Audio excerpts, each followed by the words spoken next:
يا أيها الناس اعبدوا ربكم الذي خلقكم والذين من قبلكم لعلكم تتقون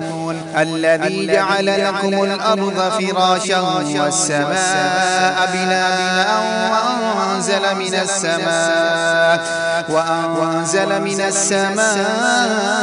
ماء فأخرج به من الثمرات رزقا لكم فلا تجعلوا لله أندادا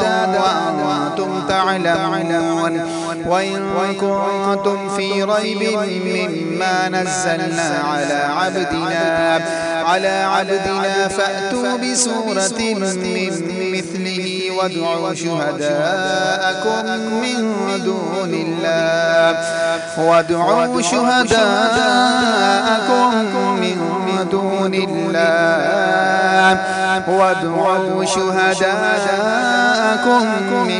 دون الله إن كنتم صادقين.